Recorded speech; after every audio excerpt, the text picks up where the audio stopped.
He is known to be a stand up comedian, podcaster, writer, and improviser. As a comedian, he performed all over the world as well as on iFlix. His two podcasts, being the Wrestling Podcast and the Class Clown Podcast with Chino Liao, are part of the Podcast Network Asia. I am honored to welcome Chino Liao. Hi, everybody. Thank you, Eka. It's great to meet you. Thank you for having me on here. Thank you for having me on here, Podfiesta. First of all, what an honor it is for me to be part of these speakers, these incredible speakers talking about such profound things. And I'm just going to talk to you guys about how to be funny. So I'm not really used to this scenario, but we'll see. We'll figure out things as you go along. So, like they said, my name is Chino Liao. First of all, again, a thanks to Miko and the rest of the Pod Fiesta team for having me on here. Thank you so much. So yeah, comedy podcast. I prepared a little slideshow to get people in the podcasting spirit. So let's me pull it up on here. And yeah, there we go.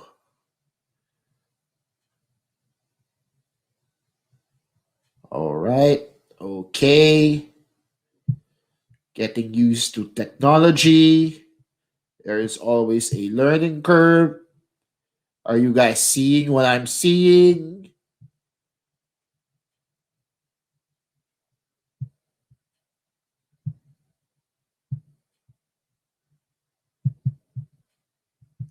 Like, there we go. All right. Figured it out. Only killed 2 minutes. Let's go. Back a bit to the very start. There we go. So, hi again. My name is Chino Liao, and I am supposed to talk about humor and comedy in podcasting.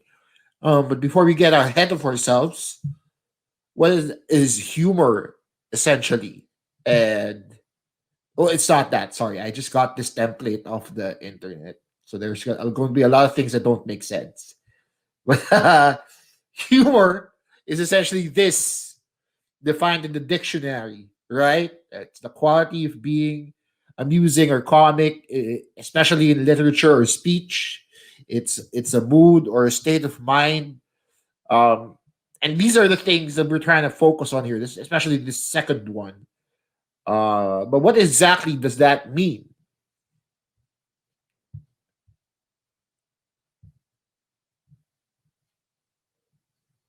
Who am I?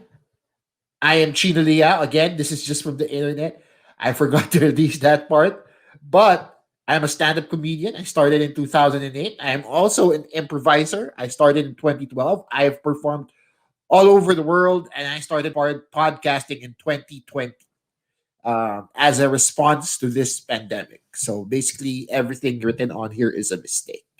And essentially, the reason I doing this is because I feel like podcasting and comedy are like the perfect combination because they intersect in such a way that comedians can talk about any topic out there and it still makes sense and it adds levity to the situation because as comedians we're all about expressing the truth of a situation, whether it be our own truths or in the case of improv the truth of the scene.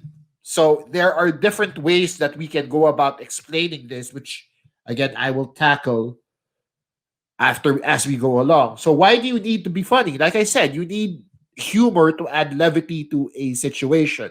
In my podcast, the Class Clown podcast, I go out of my own comfort zone to talk to people from different walks of life, whether they be scientists, math teachers, business people, religious people. I talk to them about what makes their world move and why they got into their line of work. I've spoken with soldiers.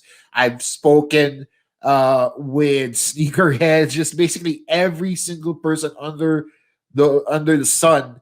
And the reason I did that is because I wanted to learn more about their world. I wanted to know what they got into, what they do, and I wanted to be funny at the same time. And I wouldn't be able to do that if I wasn't a comedian in the first place. And I feel like it's applicable to everywhere else on the globe. There are a lot of podcasts out there that have stand-up comedians or comedians, but aren't necessarily a comedy podcast. They don't necessarily do the podcast because it's a way for them to perform. Diba? Because nowadays, as comedians, we are probably one of the hardest crafts hit in the world because we feed off audiences and we feed off reactions and laughter, and we don't get to do that anymore, because of the way things are.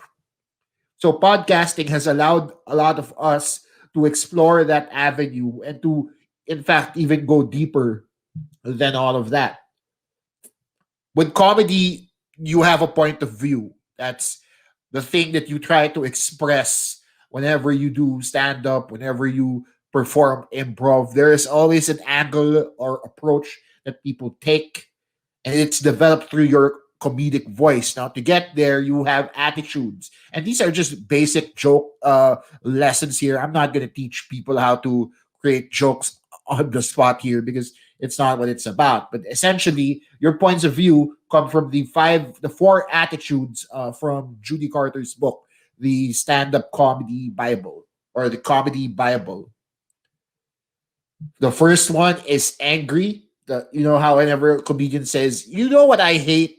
You know what really gets my goat?" That's the one attitude. Another one is weird. You know what's strange? You know what I find weird? That's another attitude. Funny is, you know what's funny? You know what makes me laugh? And then fourth is love. You know what I love? You know what really gets me going? These are the ways comedians get to express themselves and set the mood for the coming joke. And it's through these attitudes that you get to know a comedian on stage. You get to know what they're about.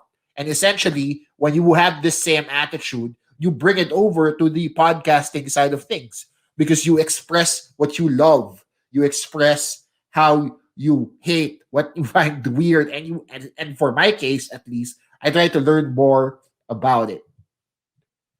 A comedic point of view allows us to relate to things from a different angle. Exactly what I just said. I don't know whose hand that is. Uh, let's go deeper into the point of view by talking about the theory of benign violation. This is why things are funny to people. Okay, this is from the book The Humor Code by Peter McGraw. So Peter McGraw and Caleb Warren, they are psychologists, and Peter McGraw spent an entire year trying to study why stand-up comedians do stand-up, why comedy is comedy, and he essentially tried to quantify that and create a theory out of that. And he came up with the theory of benign violation.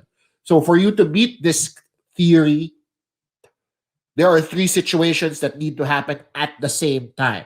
And I am using my own joke as an example for this. So my joke, I'll tell it on the spot, is very simple. So be warned. I am a pescatarian now. And for those of you that don't know, a pescatarian is somebody that can only eat things that swim. That's why tonight for dinner, I pushed the pig into a swimming pool because I was trying to make soup.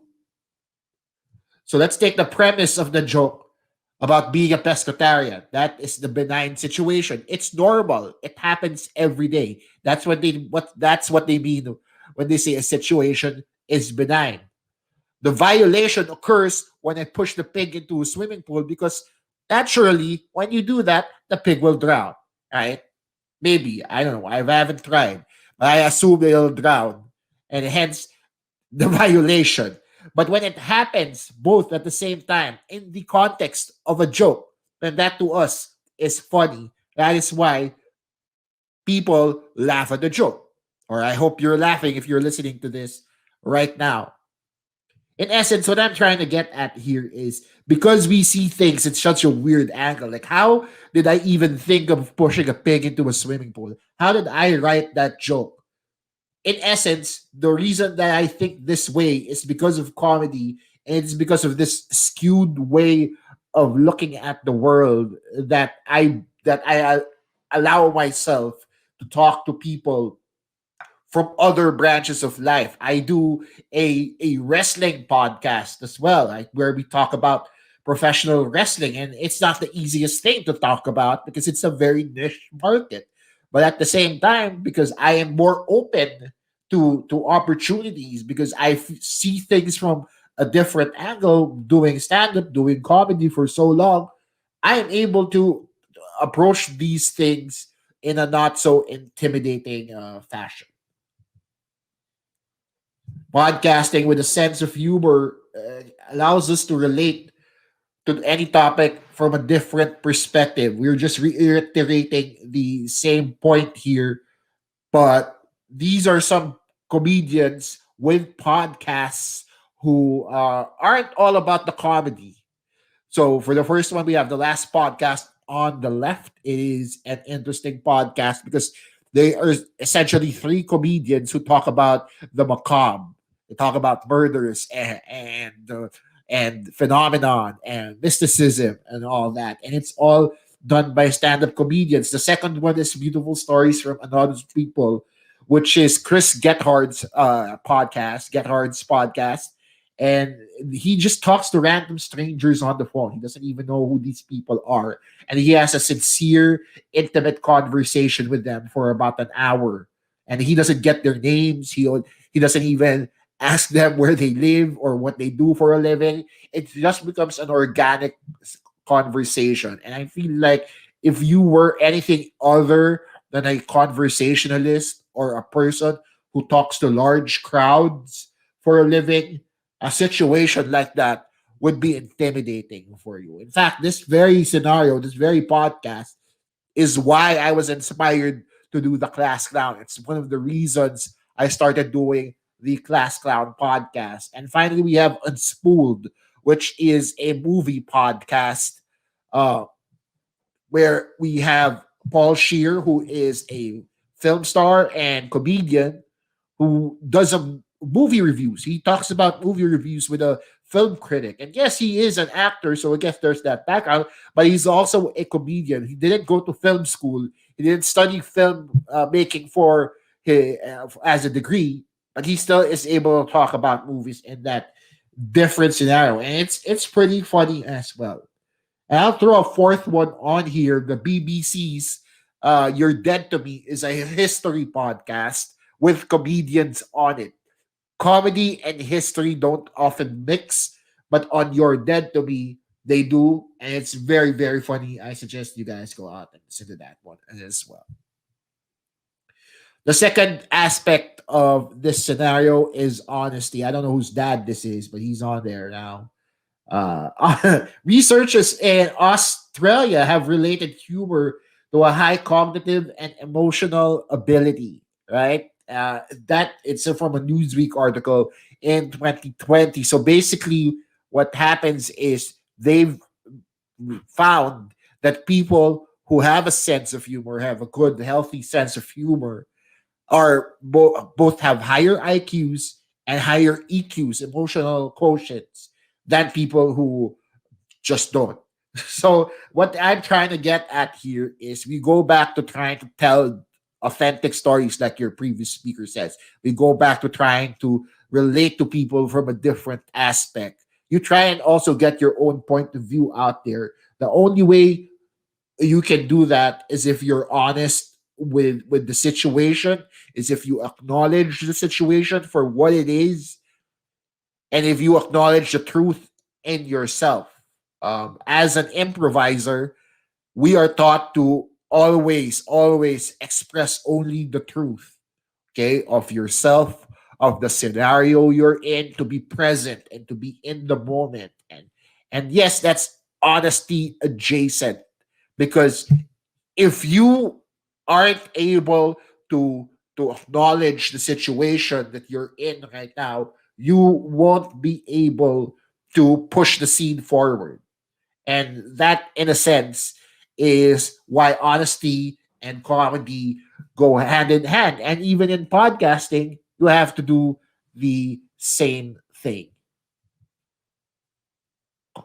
In comedy, it allows us to express truth in a way that we can cope with the situation, with them, with how things are, with the reality of our situation. You know, a lot of comedians who do podcasts because they want to tell stories. They want to tell their stories. They want to express how they feel in the moment. And a lot of them are very successful at doing it. We have Bill Burr and his Monday Morning podcast, who Bill Burr is a world renowned stand up comedian, and he just talks to people. And he just doesn't talk to people, sorry. He just tells people how his day's been going, what he thinks of current situations, current events that are happening, what he thinks of things in general. And it's just him being himself, being his angry, uh, loud self. And that to me is just, it's incredible. You know, it's one of the reasons I thought of being a stand up comedian in the first place. Another good example is Mark Maron's WTF podcast that's been around for quite some time. Um, Mark Maron is a stand-up comedian as well, and he has sincere conversations with people. But at the beginning of the episode, he just talks to people about his day, about how his life's been going. He talks to people about his cats, and doesn't really care if people care about cats. But that's just part of his appeal. That's just part of his market. And because he's been doing it for so long, I guess he's figured out that it's actually been working in his favor. So there are a lot of other examples out there. There are your Rogans, of course. There are other podcasts out there. You don't need me to tell you about them, but these are just the two strongest examples I can think of in the moment. Truth is the basis of all comedy. We keep going back to this point because it is actually, ironically, the truth. You have to acknowledge the truth of the situation. When I said I was a pescatarian, I really was a pescatarian. I tried that out for a good spell, and then I found bacon again. But the whole trying to acknowledge truth, trying to tell the truth of the situation in that moment is important, especially when you are talking to another person at the opposite end of the mic. Not the opposite end of the mic because that's a chord, but the other mic. When you are talking to them in a podcast setting, you are actually getting to know why they got into the industry that they are in. And this season of the Class Clown, I got to talking to people from who person who is a renowned feng shui expert, and he predicted that 2020 would be the best year possible. He was known all over Manila for saying that, and people just jumped down his throat because 2020 wasn't the best year possible. And I had the cojones to ask him why he said that, and he answered me in a sincere fashion. And if I wasn't able to phrase that question in such a light and brief manner instead of just straight out attacking him for his beliefs, then things would be very different, and I may not have gotten that interview in the first place. So there's merit in trying to be honest, in bringing some form of yourself on the show. People are attracted to you. You if you are open to the situation, and if you are able to present yourself in such a fashion, then people will listen. And that all starts with, of course, being honest. Sense of humor breaks down barriers and disarms heated arguments. Now, I haven't had the pleasure, shall we say, of having rude guests on my podcast. However, there have been times where I have been in heated situations, And I used my sense of humor, my levity, my comedic timing to get myself out of that. Comedians encounter hecklers all the time, and they are handled in so many different ways. And being in that heated conflict in that moment, talking to people, trying to make them laugh, and have somebody try and disrupt their job is just something that is very difficult. This guy, I don't know if he's a heckler or not. He's smiling, so he's there. But in essence, what I'm trying to get at here is when you talk to another person and you try to get into their mind and you try to break down why they got into their line of work, as in my case, in my own podcast, the Class Clown, I am able to get to their core without being so abrasive, without being so upfront, without being so obtuse. You know, I am able to understand why they became a lawyer or a doctor, or we have blue collar guests there. I just can't a chef. There we go. I've guested chefs, and I've guested lay people, priests, people of the cloth, and I've talked to them about why they got into their own line of work, and I don't think I would have been able to do that without being funny, without having that experience to draw back on. In fact, any aspect of my life has been so immensely influenced by being a stand-up comedian that I don't think I would have been able to do anything if I wasn't a comedian. That's how involved my life has already been in this industry. Finally, as a closing note, comedy is a great foundation. We've learned about why people are funny. We've learned about how to be funny, you know. And I feel like if you add that levity, that element into your podcasting, when you have something to laugh about, you will just feel 2 hours go by so instantly. You have something that just passes the time. And personally, for me, I don't like listening to lectures.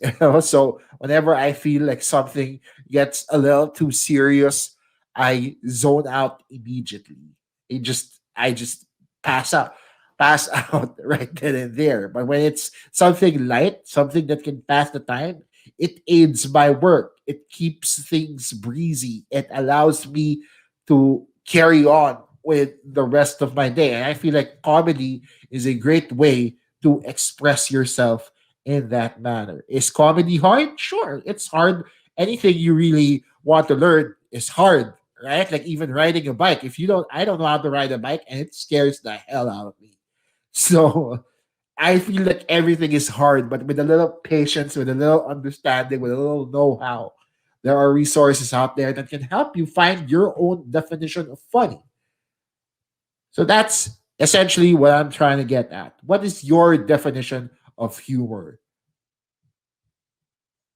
I think that's the last slide that I have. Thank you guys for listening to me in this moment. Like I said, I wasn't going to take up the whole 30 minutes, but thank you again for having me on here. Thank you so much, Chino. No, thank you so much for sharing with us your story and what is it like to be a podcaster that focuses on comedy. I have one question lang, no. I'm just Go ahead. curious. What are the different challenges or struggles like in creating a content that's focused on comedy? Well, first of all, it has to be funny, naturally. But again, Mm-hmm. other than that, it also has to be evergreen, I guess. It has to last a long time because the shelf life for current events nowadays is very short. Things are just happening so quickly now that Mm-hmm. people don't have time to digest situations anymore. like COVID 1 minute, and then a natural disaster the next, and then something political right after that. And so when you try to be a comedian, you try and talk about these things so rapidly that you don't even have time to see if the joke actually works or not. So you just go, go, go. And by the time you get it right, the event is over. People have forgotten about it, and you have to move on to the next thing. So the in essence, trying to be evergreen, trying to tell humor that lasts a long time, trying to talk about things that everybody grew up with, is one of the challenges of people getting in to comedy podcasting and comedy in general. Okay. At least now I know. So, thank you so much, Chino, for that presentation once again. Guys, if you have questions for Chino, you may go to Hopin platform, go to the question and answer session, and connect with him and ask him a few questions if you want to. Thank you so much once again. Thank you.